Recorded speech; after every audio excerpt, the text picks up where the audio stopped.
Hi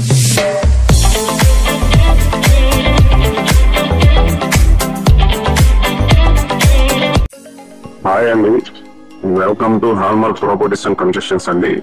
ఇప్పుడు మనం చూడబోయే బిల్డింగ్ ఈస్ట్ ఫేస్ లో ఉన్నటువంటి 100 గజాల్లో కన్స్ట్రక్షన్ చేసినటువంటి హౌస్ అండి. ఓల్డ్ హౌస్ అండి. ఇది ఈస్ట్ ఫేస్ రోడ్ వచ్చేసి 33 ఫీట్ రోడ్ అండి. ఇది 33 అడుగుల రోడ్డు.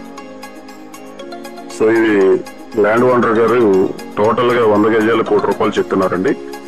పైన డబుల్ బెడ్రూమ్ అండి, రేకుల షెడ్ హౌస్, సీలింగ్ అన్ని చేసి నీట్ గా బాగుంది. గ్రౌండ్ వచ్చి 2 సింగిల్ బెడ్రూమ్ పోర్షన్లు అండి. 5,000, 5,000, 10,000 ఇస్తున్నారండి. మొత్తం 17,000 రెంట్ వస్తుందండి. ఈస్ట్ ఫేస్ లో ఉన్నటువంటి బిల్డింగ్ అండి. ఇది లొకేషన్ వచ్చి పడమట అండి. బందర్ రోడ్ కి ఎగ్జాక్ట్ హాఫ్ కేఎం డిస్టెన్స్ లో వస్తుంది. ఎగ్జాక్ట్ గా హాఫ్ కేఎం డిస్టెన్స్ లో వస్తుందండి బందర్ రోడ్ కి. సో ఇది మన అవుట్లెట్ ఉన్నటువంటి బిల్డింగ్ అండి. ఇప్పుడు మనం చూసే బిల్డింగ్. సో బిల్డింగ్ కట్టిన ఇయర్లీ ఒక 25 ఇయర్స్, 20 నుంచి 25 ఇయర్స్ అవుతుందండి. బట్ బిల్డింగ్ ప్లాన్ అయితే ఉంది, లోన్ వస్తుందండి. ఎందుకంటే ల్యాండ్ వాల్యూ బాగా మార్కెట్ వాల్యూ దగ్గర ₹1,00,000 దాకా ఉంది ఇక్కడ. సో వాళ్ళు ల్యాండ్ రేట్ వరకే చెప్తున్నారండి, బిల్డింగ్ కాస్ట్ చెప్పట్లేదు. సో 100 గజాలు ₹1 కోటి చెప్తున్నారండి. మాట్లాడుకోవచ్చు అండి. స్మాల్ నెగోషియబుల్, ఎక్కువ బార్గెన్ ఉండదండి. మన అవుట్లెట్ ఉన్నటువంటి బిల్డింగ్ పడమట లొకేషన్ అండి. వెంచర్స్ లేదు, ఎగ్జాక్ట్ గా 3 కిలోమీటర్ డిస్టెన్స్ లో ఉంటుంది.